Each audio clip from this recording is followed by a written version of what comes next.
All right, man, here we go. Here we go. And you're, since we last recorded, another year older. This is true. I just had a birthday, so it was very nice. I had some friends and family in, and I have to say, I have definitely indulged a little bit over the weekend. Good for and, you, man. No regrets, but I did have a bit of a rude awakening Monday morning getting back into the gym. I did Nancy and very much felt like I was trying to outrun my my weekend diet. So, did you eat something that wasn't organic? I can't tell a lie, Pat. Indeed, Might I did. Slipped it in there. Yeah. Well, you deserve it, man. It's the high, the ups and downs and the good stuff in life. So yeah, absolutely. Mail in a Nancy every now and then, and it's worth it. No, and I wouldn't say I mailed it in. I was trying really hard, but it just felt a lot harder than it probably needed to. Fair enough. Well, hopefully we can help somebody out here today on the program. So we've got somebody who wrote in. I don't know their name because it was just like tagged Instagram handle or whatnot. But she says, love the show. My question is this. I'm a 62-year-old woman who rows on a team April through October 5 times per week. So that's 6 months, by the way, 5 times per week. During the winter and spring, I do CrossFit. When I can, and the heat isn't awful, I'll try to do CrossFit in the summer. My rowing coach says to increase my erg performance scores, I need to do more cardio. Specifically, for example, 3 20-minute sessions on the erg with 3 minutes rest between each, so some zone 2 area. He doesn't think CrossFit, particularly weightlifting, will help. My CrossFit gym, has the full complement of classes and weightlifting the whole 9 yards. I'm a firm believer, but what's your opinion on whether high-intensity training and weightlifting will help with my endurance on the erg or not? Oh, I love this question. I do too, man. For a lot of reasons, I love this question. Number one, to be 62 years old and actively rowing 5 days a week. I mean, hats off to you. Better than me. That is awesome. And so cool that you can keep that up, through some of the more mature years. I think a lot of people, unfortunately, kind of self-limit on some of those activities when they reach a certain age. And so very, very cool to hear about that. So I love that. Yeah, early 60s, hopping in the erg. You hop in the erg every now and then. Great. 5 times a week? You got it going on. Yeah. And so I guess what's unclear to me is, okay, if you're doing rowing for the rowing season, are we talking about in a scull with other teammates rowing on the water, or is this more kind of strictly erg? What was your interpretation of that, Pat? Well, since it says my erg scores, I tend to think it's more on the erg side of the house, and then during the quote unquote off season, the 6 months of the year where she's not rowing 5 days a week, the coach is like, some high intensity training and CrossFit and weightlifting, that's not going to help your erg scores. You actually need to hop back on that same machine and pull some more. That's my take on it. And I like this question for a lot of reasons, but I thought it was a great one to throw your way because I remember from an earlier podcast we did that you did train a rowing team for a bit. That is true. This is back in the early 2000s. I would say, I can't remember exactly. I think it was 2007 to 2009, maybe. A couple of seasons. Might have been a little longer than that. I worked with the Marin Rowing Association and their youth teams.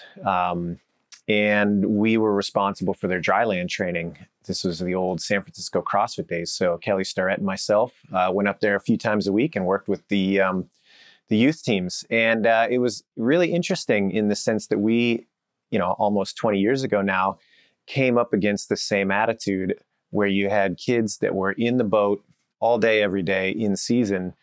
And then when they were out of the boat, they were doing what they used to call 30-30-30, which was basically 30 minutes on a stationary bike, 30 minutes running, and then 30 minutes on the erg in one 90-minute session. And that was kind of supplemental to all the work that they do on the erg and on the water. You just described a CrossFitter's nightmare session right there, that absolutely. 90 minutes. Well, and one of the big takeaways for me, just observing that and watching that was the race that they were doing was only, less than 10 minutes. We're not talking about a really long endurance event, and yet endurance had such a premium in their training. Now, obviously, there's going to be some very large aerobic demands to be able to row well. There's no question about that. But it did seem to me that a lot of the training, through tradition or otherwise, was very much skewed towards a time domain that was never actually used on race day. And so that was a kind of a curious observation, number one. Now, I guess what's kind of interesting to me, if I'm framing it through the lens of this woman who's 62 and she's rowing for half of the year, effectively, I think very strongly that getting out of the boat and doing other things and not doing more of the same and not being a specialist intentionally is probably going to be the best thing that you could do for yourself, regardless of if it nets out the best score on the erg. And what I mean by that is, at a certain point, I think you have to look at what is it that you want to do with your physicality. And if all you want to do is erg, and that's it, and that's the beginning and end of your physical expression, then okay, maybe I could buy the argument that more time beyond the 5 or 6 months that you're already spending on the erg is worthwhile. But if you are of that mindset where you're in your 60s and your physicality needs to serve you beyond those 5 or 6 months and beyond the activity of erging a little bit more efficiently, I think you're going to be way better served to break out of that mold, particularly in the off season, and then come back to that kind of more static training when it's time to, be in season. I think you're going to find that your physicality is way more well-rounded. I think it's going to open up the doors for other activities that you choose to do for longer. And in my opinion, it's essential, particularly as one gets a little bit further in their years, to continue pushing those boundaries out and not specify that I'm only going to train in a certain way. And again, that's, I'm putting goals in somebody else's person here. I don't know what the goals of this individual are, but I would be willing to bet that they extend beyond just more efficiency on the erg. Yes. Yes, I'm a big, quality of life proponent. But let's say that they just want to smash the erg, right? Like even if that's your goal, like I just want to be better on the ergs, like, well, that's already all you're doing 5 times a week, 6 months out of the year. And when I first read this question, I feel like sometimes we live in a bubble, right? If this is what we do all the time for a full-time occupation, we're totally immersed in it.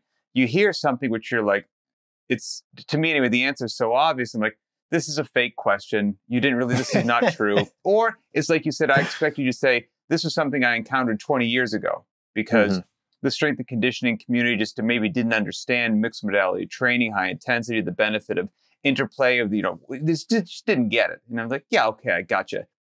But now in 2023, the question's sent and it gives me a pause of like, it's such a big fitness, strength and conditioning world that there are plenty of people that potentially, have been in their world and not exposed to some of the benefits of what we talk about on a regular basis. I mean, so what leapt out to me on this is that I feel like it shouldn't even be a question. It's the benefit and the potential I feel that this woman or anyone in a similar situation to her has yet to unlock if they're not exposing themselves to this whole host of other movements and time domains and variants and mixing them all together deliberately in a beautiful pattern. Like, holy cow, you have so much road ahead of you.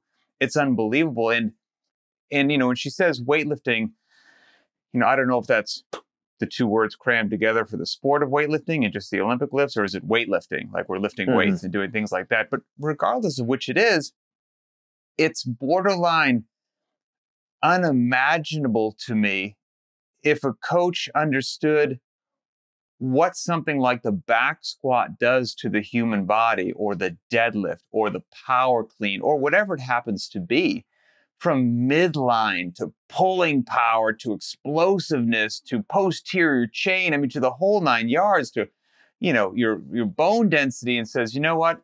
That's of no value to somebody on the erg. Like, I don't even, it's a you can't support that argument in any way, shape, or form. And wherever this woman is, and we're not saying let your erg training just go and you never touch it. Like, you're maintaining it, but wherever your deadlift or back squat or clean is, if you give me this 6 months in the off season and we add 25 pounds to that deadlift or whatever it happens to be, there's no situation in which I can imagine that is not a windfall of benefit to you once you hop back on the erg. I can't even, I can't even imagine a situation where it's not just it's just a huge win.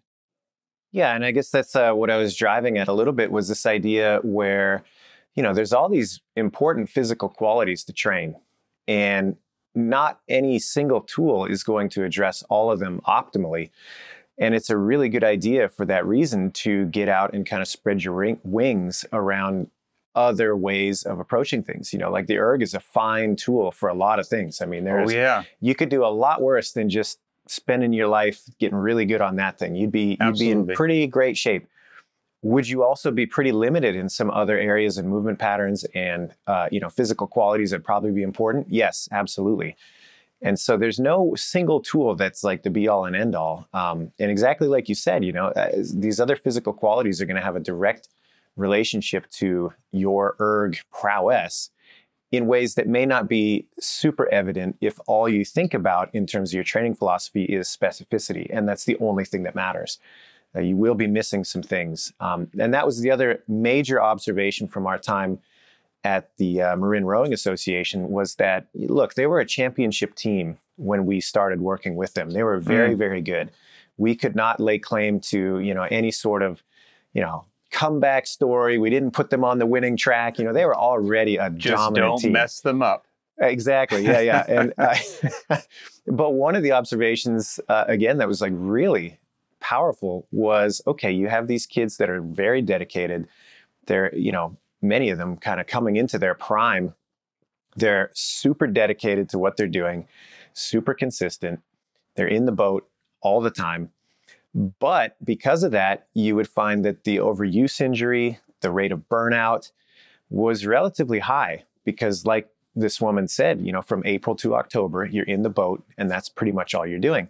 So one of the things that we offered them that was hugely beneficial, even if it wasn't reflected on their times in the water, was the fact that we could keep more kids in the boat for longer in the season without getting sidelined. And I think that's true for any activity that has a very repetitive motor pattern, is that it's like anything else. You've only got so many repetitions within that motor pattern before the system starts to wear out a little bit, and it needs a little bit more variety to help keep it robust, or at the very least, help it recover from that motor pattern that it's exposed to so regularly. And that, to me, is one of the biggest benefits that CrossFit as a cross-training method can offer. Is, okay, let's break you out of this pattern. Let's strengthen some areas that won't be strengthened by this repetitive motion. Let's make you overall a little bit more robust, and therefore you can return for these longer periods of time into that pattern and generally be okay on the other end. And so again, just to finish the thought through, okay, 62 now, but what about 5 years from now, 10 years from now? How long do you want to continue this rowing in the season pattern? If that's something that's important to do long term, I think it's even more important in the off season to break away from that pattern so that it doesn't become an overuse problem waiting to happen. Yes. And like we said, we're not talking about this woman in the off season. Maybe the fear of her coach is you're going to become, a weightlifter, not ever get your breathing rate up in any way, shape, or form. Right. They come back to me 6 months later. I'm like, what happened? Like, having trouble getting up the stairs. You've got nothing. You've got no lungs whatsoever. So I, if that's it, I can see it. But I think the incredible benefit of, like we always say, it's strength and conditioning, right? It's not one, it's not the other. It's like when we did a few weeks back, the show with Chris Henshaw, and he was, his world's endurance athletes, specifically runners, but I can't see why this wouldn't translate to somebody on the rower as well, where obviously they're doing the classic running protocols that have existed for decades. But he's like, what a lot of these athletes don't understand with the benefits of strength training is that a lot of times later on in the race, whatever it happens to be, that your posture just starts to deteriorate and your positions break down because you're not physically strong, in comparison to a weightlifter, so to speak, and if we can strengthen the athlete while keeping them proficient at whatever their sport happens to be, and then longer into the race, they're maintaining solid positions, postures, and technique, that's going to have a direct transference in your ability to perform better. And I can't see how on something like the erg, which is so technique dependent. I mean, talk about you need strength and conditioning and technique. And if you can hit your positions beautifully for longer, I don't see how that's not going to transfer into more, victorious athletes. Yeah, I couldn't agree more. Yeah. So I guess to sum it up, I am very pro cross training. And I don't think that's I can't think of a con. Yeah, I don't think that it's going to be just more of the same that's going to necessarily result in the best efficiency on the erg, especially if we take this at face value. 5 times a week is not an insignificant amount of training on one modality.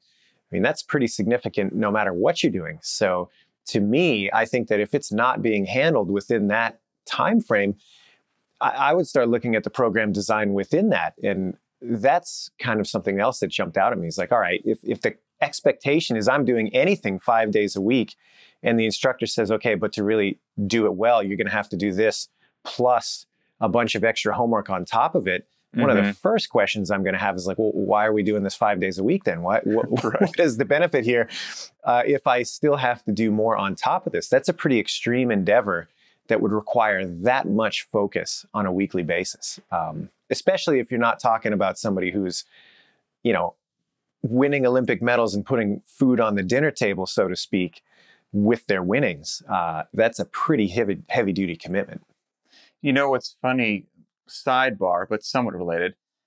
So my wife trains a couple people in our garage a few times a week, a mom and her daughter. And her daughter is of college age, just went off to her freshman year in college. And we joked previous to her going, because she'd been, training in the garage for a while. She's getting fit, fast, explosive, strong, and she's a little bit on the taller side too. And Emma was like, careful, you're going to show up to school and someone's going to try to put you on a rowing team, right? Yeah.